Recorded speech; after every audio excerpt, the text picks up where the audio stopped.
Suamiku pewaris utama. Bab 10. Apa yang kalian lakukan? Hadwin tidak menjawab, dia malah menatap mertuanya Everly, seperti meminta penjelasan, kenapa mereka bisa ada di sini. Cepat jawab pertanyaanku. Kenapa kau biarkan Jadira ditangkap lagi? Cecar Nenek Wolf emosi, karena Hadwin tidak kunjung menjawab pertanyaannya barusan. Hadwin tercekat diam, ketika mendengar suara Nenek Wolf sudah semakin meninggi ketika berbicara padanya. Lalu buru-buru dia berkata, aku sudah mencoba menghalangi usaha mereka, untuk menangkap Jadira, tapi kekuatanku kalah jauh dengan kekuatan mereka Nek. Hadwin berhenti sejenak untuk mengambil nafas, kemudian melanjutkan berkata. Mereka bersenjata lengkap, sedangkan aku bertangan kosong. Maka dengan susah payah, sebisa mungkin aku melarikan diri tanpa Jadira. Walaupun mendapatkan tembakan peringatan, aku terus saja lari menghindari kejaran mereka. Untung pada saat itu sedang turun hujan, jadi sedikit banyak mempersulit pengejaran mereka terhadapku. Hadwin kembali terdiam untuk mengambil nafasnya yang sudah mulai sesak, hingga membuat kesabaran Nenek Wolf habis. Dengan tongkatnya dia mencoba untuk memukul Hadwin, tapi dicegah oleh Danish. Hadwin yang melihat kemarahan Nenek Wolf terhadapnya, buru-buru melanjutkan perkataannya. Setelah hampir 1 jam aku dikejar-kejar oleh petugas itu, akhirnya aku berhasil lepas dari pengejaran mereka, kemudian aku bersembunyi di bangunan kosong ini, sampai kalian menemukanku di sini. Nenek Wolf juga yang lain termangu diam, sambil mencerna penjelasan dari Hadwin yang sedikit masuk akal itu, kemudian dia berkata. Sungguh sial nasibku, pertama penyebabnya adalah si menantu tidak berguna itu, kedua, harta benda aku habis, disita dan diusir dari rumahku sendiri, dan sekarang akhirnya kita semua berada di tempat kotor ini. Ini semua gara-gara Handy, menantu yang kurang ajar tersebut, teriak Nenek Wolf benar-benar emosi, sehingga membuat napasnya tersengal-sengal. Jaga kesehatanmu Bu, kendalikan amarah ibu untuk saat ini, ucap Danish mencoba menenangkan ibunya.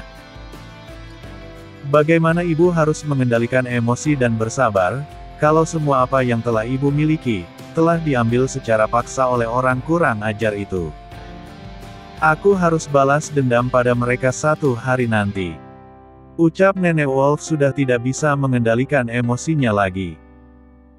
Hadwin yang mendengar umpatan dari Nenek Wolf tersebut menjadi mengerti, tanpa bertanya pun, dia sudah mengetahui penyebab mereka berempat berada di bangunan kosong itu.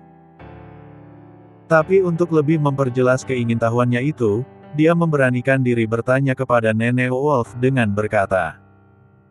Jadi maksud nenek, semua kekayaan keluarga Wolf telah diambil oleh Handy, begitu? Nenek juga tidak tahu, siapa sebenarnya dalang dari semua ini. Nenek juga sempat berpikiran, bahwa apa yang telah dikatakan oleh Handy ketika diusir dari rumah nenek dulu benar-benar dilakukannya saat ini. Tapi nenek rasa itu tidak mungkin, Handy bukanlah siapa-siapa. Walaupun dia berkata seperti itu, sangat tidak mungkin dia mampu melakukannya hanya dalam waktu 2 jam. Memangnya siapa dia? Ujarnya masih tetap tidak percaya pada Handy. Everly yang mendengar ucapan dari mertuanya itu, jadi kepikiran pula tentang Handy, lalu berkata. Bisa jadi itu mungkin Nek, bukankah belum lama ini, kita seperti melihat sosoknya di depan hotel yang sangat megah itu. Bisa jadi juga itu memang dia. Selama ini, dia menyembunyikan statusnya dari keluarga kita, mungkin Handy sebenarnya adalah keturunan dari keluarga kaya di kota B ini. Nenek Wolf tercekat ketika mendengar perkataan dari menantunya Everly, di hati dan benaknya juga kepikiran seperti itu, tapi hati kecilnya tetap saja menyangkal akan keberadaan Handy. Hatinya sudah seperti membatu akan kebenaran yang sesungguhnya. Calista tidak tahan juga untuk tidak berbicara dalam perdebatan itu, kemudian dia membuka suara dengan berkata. Aku sudah sangat yakin, orang yang kita lihat di depan hotel besar itu adalah Handy. Aku mengenali bentuk tubuhnya, dan cara jalannya. Walau penampilannya sudah berubah, dan wajahnya ditutupi oleh kacamata, tapi aku sangat yakin itu memang Handy. Ucapnya percaya diri. Nenek Wolf sudah mulai goyah akan pendiriannya, setelah mendengar perkataan dari Calista barusan, lalu dia menimpali perkataan Calista cucunya. Kalau memang itu benar Handy, lalu dari mana dia mendapatkan semua kekayaan dan kekuasaan itu? Apakah dia selama ini telah menyembunyikan statusnya dari kita? Ucapnya masih mengandung keraguan yang dalam terhadap Handy. Calista tidak mampu menjawab pertanyaan dari neneknya, di benaknya juga bergelayut pikiran seperti itu. Kalau benar yang dilihatnya itu adalah Handy, lalu dari mana dia bisa mendapatkan kekayaan itu dalam sekejap, pikirnya. Lagi pula dia tahu siapa Handy yang sebenarnya. Ketika dulu ditemukan oleh kakeknya, kondisi Handy saat itu sangat mengenaskan dan terlihat miskin, dengan tubuh penuh luka, dan kehilangan kesadarannya. Jadi kalau yang dilihatnya itu memang bukan Handy, tapi ada orang yang kebetulan mirip dengan dia, lalu siapa orang yang mereka lihat di depan hotel itu? Hadwin yang mendengar perdebatan mereka, akhirnya ingin tahu juga tentang apa yang sedang mereka bicarakan. Apa yang sebenarnya kalian sembunyikan dariku, dan ada apa dengan Handy sebenarnya? Tanya Hadwin penasaran. Mereka berempat semuanya diam, setelah mendengar pertanyaan dari Hadwin tersebut, tanpa berusaha untuk menjawab pertanyaannya, sampai membuat Hadwin tidak sabar, lalu mengajukan pertanyaan lagi. Tolong katakan apa yang sebenarnya terjadi, dan ada apa dengan Handy? Tanya Hadwin masih tetap saja ngotot, untuk mendapatkan jawaban dari pertanyaannya, tapi tiba-tiba, terdengar sebuah suara aneh. Kruk, kruk. Perut salah seorang dari kelimanya mengeluarkan bunyi seperti sedang lapar, ternyata bunyi itu berasal dari perut Hadwin, yang sudah seharian ini, belum kemasukan makanan sedikitpun. Ada apa denganmu Hadwin? Tanya Nenek Wolf geli, walaupun dia sendiri sedang lapar saat itu. Sudah seharian ini, sejak lepas dari kejaran petugas itu, perutku belum kemasukan makanan sedikitpun Nek. Jangankan makanan, air saja aku tidak punya. Jawab Hadwin enteng dan malu-malu. Untuk sejenak mereka melupakan pembicaraan tentang Handy, saat ini yang ada dalam pikiran mereka adalah, bagaimana cara mendapatkan makanan dalam situasi seperti itu. Untuk keluar tentu saja takut, apalagi bagi Hadwin, saat ini statusnya adalah buronan yang sedang dicari oleh polisi. Lagi pula kondisi di tempat itu gelap, dan jauh dari keramaian, ditambah lagi dengan di tangan mereka saat ini, hanya ada beberapa lembar uang, yang mungkin tidak cukup kalau ingin membeli makanan. Danish. Kau pergilah cari makanan, gunakanlah uang yang tidak seberapa ini, beli makanan yang benar-benar mengenyangkan, jangan lupa untuk membeli air juga. Ucap Nenek Wolf sudah mulai mereda kemarahannya. Hotel tempat Handy menginap. Setelah Hadwin juga Jadira ditangkap, dan Brandy menyatakan takluk dan tunduk pada Handy, kekacauan yang terjadi di ruang pesta itu telah usai. Ivory dan yang lain mengadakan rapat dadakan untuk mengumumkan pergantian manajerial hotel, dan pemilik perusahaan Birawa Group. Setelah semuanya selesai, mereka berenam dipanggil untuk datang ke kamar Handy. Setelah semuanya berkumpul, Handy memberikan instruksi kepada mereka. Hubungi petugas yang saat ini sedang membawa Hadwin dan Jadira, katakan kepada mereka untuk melepaskan Hadwin dengan cara licik. Buat seolah-olah telah terjadi kecelakaan di jalan raya, yang membuat pengawasan terhadap mereka berdua menjadi kendor, hingga kesempatan itu digunakan oleh salah satu dari keduanya untuk melarikan diri. Aku masih ingin bermain-main dengan salah satu di antara mereka, tapi tetap lakukan pengawasan yang ketat terhadap Hadwin, dan jangan sampai lepas.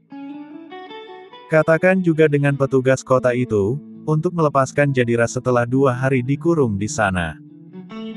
Mereka tentu tahu bagaimana caranya untuk melaksanakan instruksi ini. Ucap Hendy mantap. Ivory segera melaksanakan perintah dari tuannya Hendy, dia segera menghubungi petugas yang saat ini sedang membawa Hadwin dan Jadira untuk dibawa ke kantor mereka. Seperti yang sudah diinstruksikan oleh Hendy, petugas yang dihubungi oleh Ivory mengatur siasat, seolah-olah kendaraan yang sedang membawa mereka mengalami kecelakaan di jalan raya.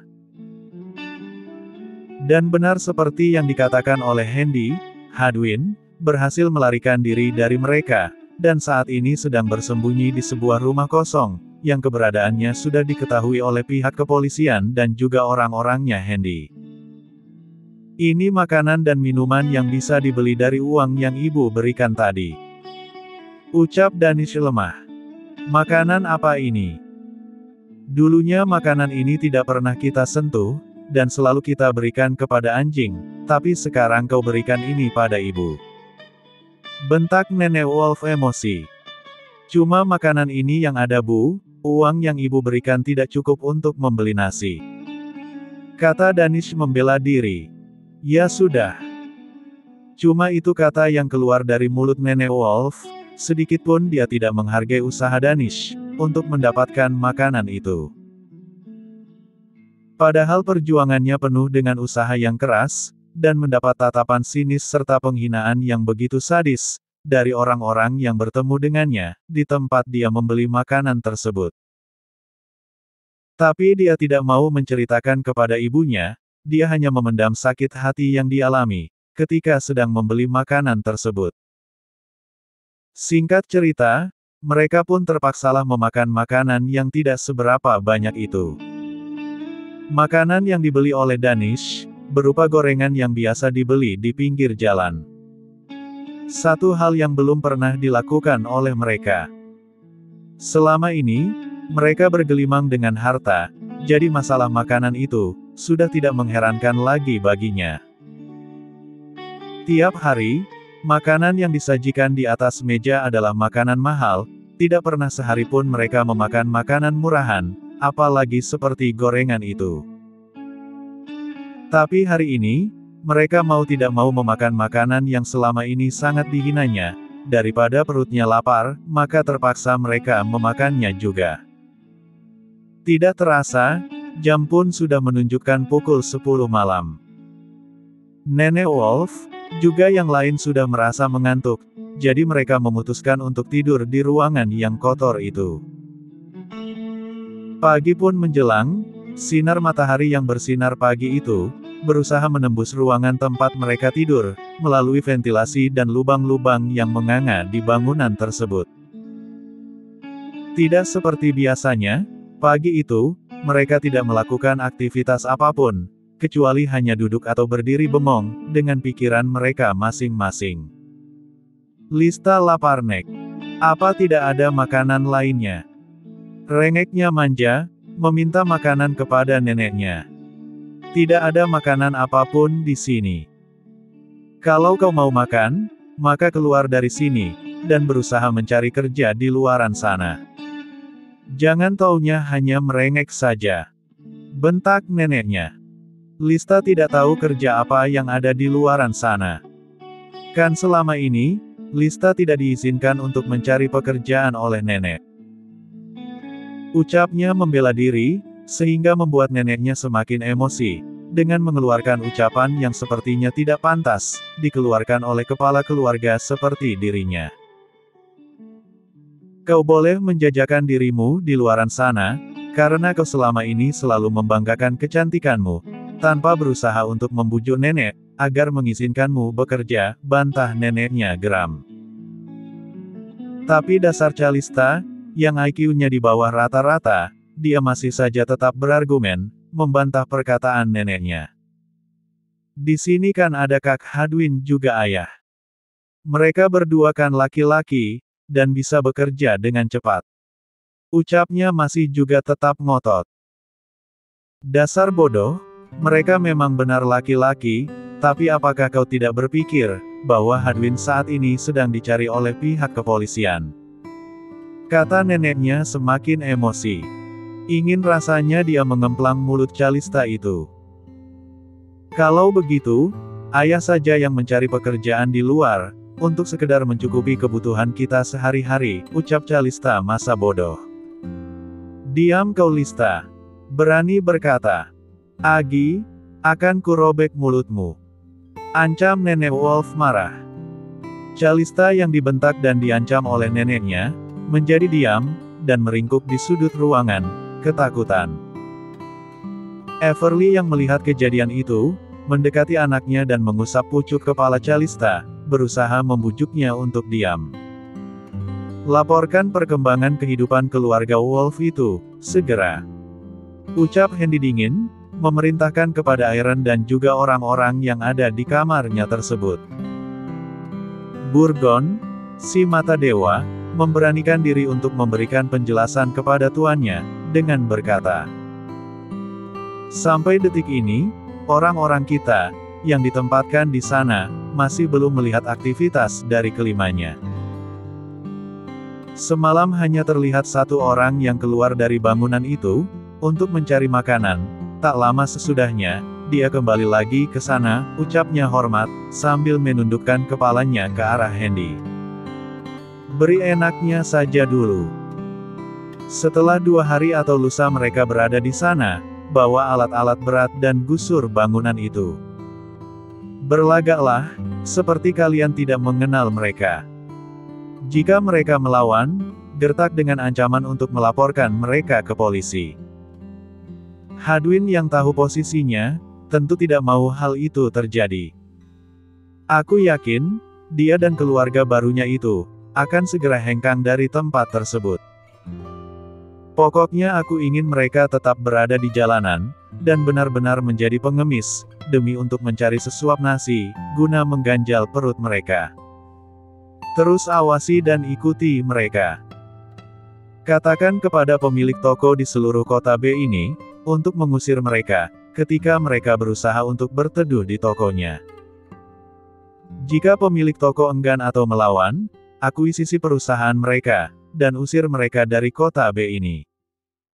Aku tidak mau tahu, apapun yang akan terjadi ke depannya. Jangan kendor sedikit pun, untuk membuat mereka benar-benar sengsara, sampai mereka memutuskan untuk berlutut di bawah kakiku ini. Ucap Handy berapi-api, yang menyiratkan dendam yang begitu dalam. Ivory yang melihat emosi Handy yang tidak terkendali itu, menjadi khawatir, begitu juga dengan bawahannya yang lain. Yang ditakutkan oleh Ivory adalah, tuannya akan termakan oleh dendamnya sendiri, padahal orang yang telah membuatnya sengsara selama ini, telah mendapatkan balasan yang setimpal, tapi dia masih tetap ingin bermain-main dengan mereka. Sungguh mengerikan sekali dendam Tuan Muda Handy. Demi untuk melampiaskan kemarahannya, atas penghinaan yang selama ini dia alami, Handy melakukan hal-hal yang sudah di luar batas kewajaran. Tapi perintah adalah perintah. Mereka lebih menghargai Tuan Muda mereka, daripada terus merasa kasihan dan bersalah, kepada orang yang selama ini menindas Tuan Muda mereka. Maka mereka mau tidak mau, harus melaksanakan perintah dari Tuan Mudanya. Kalau mereka menolak, maka merekalah yang akan menjadi korban dari pelampiasan kemarahan Tuan Muda tersebut. Maka terjadilah seperti yang dikatakan dan diperintahkan, serta sudah digariskan oleh Handy, bangunan yang ditempati oleh Nenek Wolf dan keluarganya, hari ini setelah 2 hari, waktu yang diberikan, tepat pukul 3 sore, bangunan itu dirobohkan, dengan alasan mengganggu keindahan kota. Tapi sebelum peristiwa itu terjadi, ada insiden kecil yang mengawalinya. Ketika alat berat datang, dan hampir merobohkan bangunan tersebut, penghuninya marah dan berkata, "Berhenti! Apa yang kalian lakukan? Tidak tahukah kalian, ini tempat tinggal kami?" Hardik Nenek Wolf dengan muka garang. Salah seorang manajer maju melangkah, mendekati Nenek Wolf, dengan berlagak tidak mengenalinya, dan bersikap sedikit sopan.